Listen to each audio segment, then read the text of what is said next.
like a Hellcat.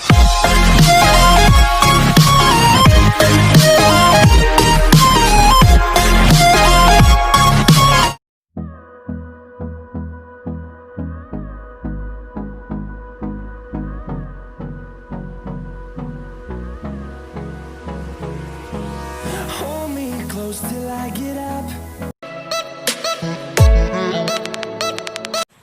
Assalamualaikum warahmatullahi wabarakatuh. Perkenalkan, nama saya Siti Khadijah Pardede. Di sini saya akan menjelaskan tentang pengertian wudu, rukun wudu, dan sunnah wudu. Baiklah, yang pertama pengertian wudu. Menurut bahasa, wudu berarti bersih dan indah. Sedangkan menurut syara, wudu berarti membersihkan bagian anggota tubuh tertentu seperti wajah, kedua tangan, kepala, kedua telinga, dan juga kedua kaki dari najis, dan membersihkan diri dari hadas kecil sebelum melaksanakan ibadah kepada Allah Subhanahu wa taala. Adapun dalam bahasa Arab, kata wudu merupakan turunan dari kata kerja wadu'an yada'u yang artinya bersih. Kemudian ketika kata wadu'an yada'u menjadi istilah dalam fikih, maka arti kata wudu yaitu perbuatan mengambil wudu, artinya menggunakan air suci lebih mensucikan untuk meratakan ke anggota bagian tubuh tertentu seperti yang telah dijelaskan dan disyariatkan oleh Allah Subhanahu wa taala serta diajarkan oleh Rasulullah Shallallahu alaihi wasallam. Nah, kita masuk yang kedua, yaitu rukun wudu. Adapun rukun wudu diantaranya membaca niat. Sebelum berwudu, alangkah lebih baiknya kita membaca niat terlebih dahulu. Niatnya yaitu nawaitu wudu'a li rafil hadasi asgharil fardu lillahi ta'ala. Kemudian yang kedua, membasuh muka, yakni di antara tempat tumbuh rambut kepala yang wajar hingga ke bawah jenggot dan secara melintang di antara kedua belah daun telinga. Nah, yang ketiga, membasuh kedua tangan. Adapun membasuh kedua tangan dimulai dari ujung jari hingga ke siku, ataupun sebaliknya, dari siku hingga ke ujung jari. Nah, yang keempat, membasuh kepala. Mengusap sebagian kepala merupakan bagian dari mengusap kedua telinga. Selanjutnya yang kelima ialah membasuh kedua telapak kaki sampai mata kaki. Nah, dalam hal ini yang dibasuh ialah bagian telapak kaki beserta mata kakinya. Tidak harus sampai ke betis ataupun ke lutut. Selanjutnya, yang terakhir tertib atau beraturan. Maksudnya ialah mendahulukan anggota tubuh yang harusnya didahului dan mengakhiri anggota tubuh yang harusnya diakhiri. 3. Sunnah wudu. Sunnah wudu ialah hal-hal yang dianjurkan dalam berwudu. Adapun sunnah wudu diantaranya menghadap kiblat, membaca basmalah, melafazkan niat wudu, istinsya, mendahulukan bagian sebelah kanan, membaca doa setelah berwudu. Oke, kali ini saya akan mempresentasikan tentang hal-hal yang membatalkan wudu. Yang pertama itu ialah keluar sesuatu dari salah satu dua jalur, qabul dan dubur. Ya, hal-hal yang membatalkan wudu ini pertama ini berdasarkan surah Al-Maidah ayat 6 yang berbunyi, A'udzu billahi minasyaitonir rajim. Bismillahirrahmanirrahim. Au ja'adum minkum minal ghaid. Yang artinya, atau salah satu dari kalian yang datang dari kamar mandi. Nah, apapun yang keluar dari dua jalan tersebut dapat mengakibatkan batalnya wudu. Namun, apabila yang keluar adalah sperma, maka tidak membatalkan wudu. Hanya saja bersangkutan dengan wajib mandi jinabat. Yang kedua ialah hilangnya akal karena tidur dan gila dan lain sebagainya. Rasulullah SAW pernah bersabda, barang siapa yang ingin tidur maka beruduklah. Hadis riwayat Abu Daud. Akan tetapi ada tidur yang tidak membatalkan wudhu, ya, yaitu tidurnya seseorang, ya, dalam keadaan duduk dan menetapkan pantatnya posisi duduk, berarti tidak bergerak, ya. Yang tidak membatalkan wudhu itu ketika orang tidur duduk ini, tidur ketika duduk. Nah, itu dia tidak batal wudhunya, tidak batal, ya, selagi pantatnya masih menempel tempat posisi duduknya, tidak bergerak, gitu. Oke. Yang ketiga itu ialah menyentuh lawan jenis atau yang bukan mahram, ya. Dari mazhab Imam Syafi'i itu ialah bersentuhan dengan lawan jenis yang bukan mahram.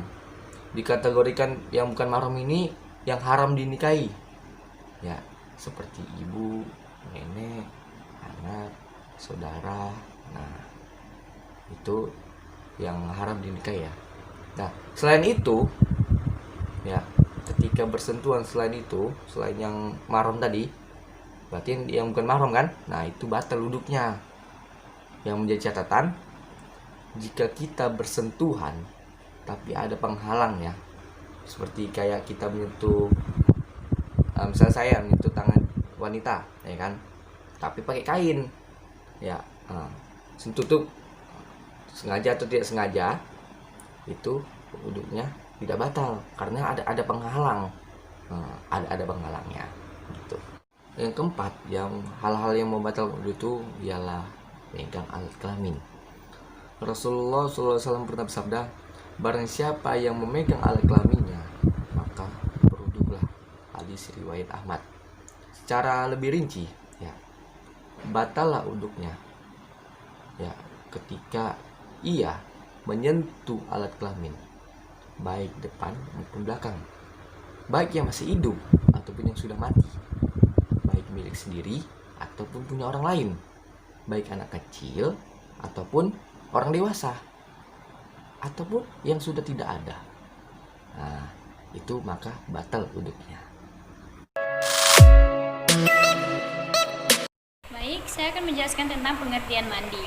Mandi adalah mencuci tubuh dengan air dengan cara menyiram air ke badan atau merendam badan di dalam sungai, danau, telaga, laut, kolam atau bak mandi.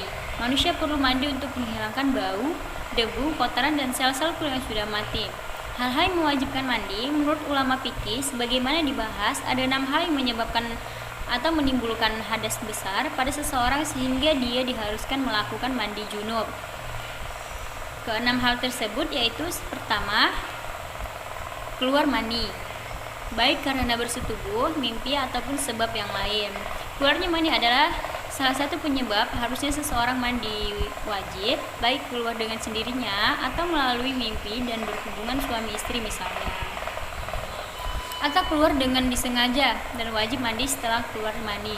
Tidak hanya berlaku pada laki-laki, tetapi perempuan juga. Jika itu terjadi, maka dia juga wajib untuk mandi. Hal ini sesuai dengan sabda Rasulullah SAW yang artinya dari Ummu Salamah radhiyallahu anha, bahwa Ummu Salamah istri Abu Thalib bertanya, "Ya Rasulullah, sungguh Allah tidak malu bila terkait dengan kebenaran. Apakah wanita wajib mandi bila bermimpi?" Rasulullah SAW menjawab, "Iya, bila dia mendapati air mani." Hadis riwayat Bukhari dan Muslim. Kedua, bersetubuh atau melakukan hubungan badan.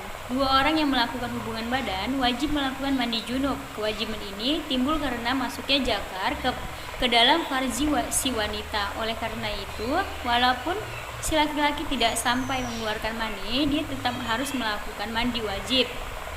Rasulullah SAW bersabda yang artinya, bila dua kemaluan bertemu atau bila kemaluan menyentuh kemaluan yang lainnya, maka hal itu mewajibkan mandi janabah.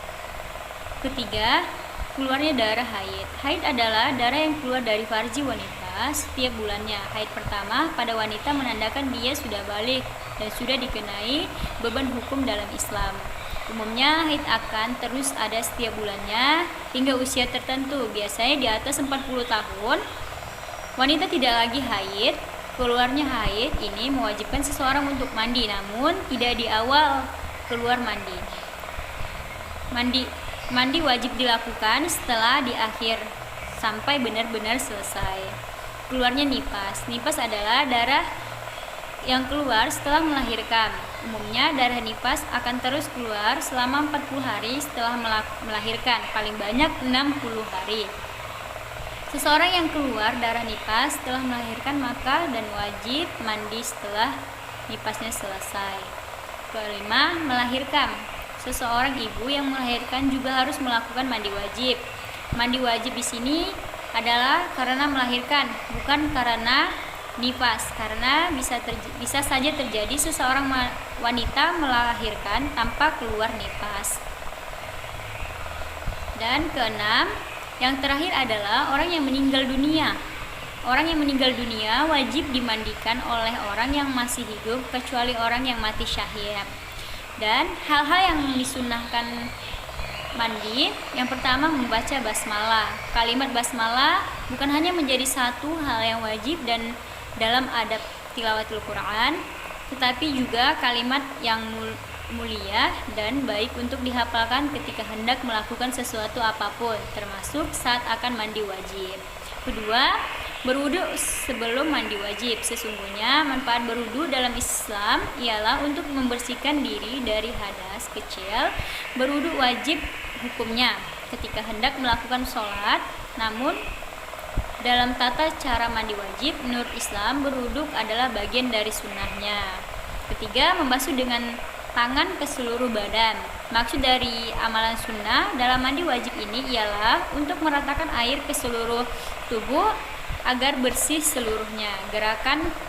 Gerakanlah tangan untuk membersihkan diri mulai dari ujung rambut hingga ke ujung kaki.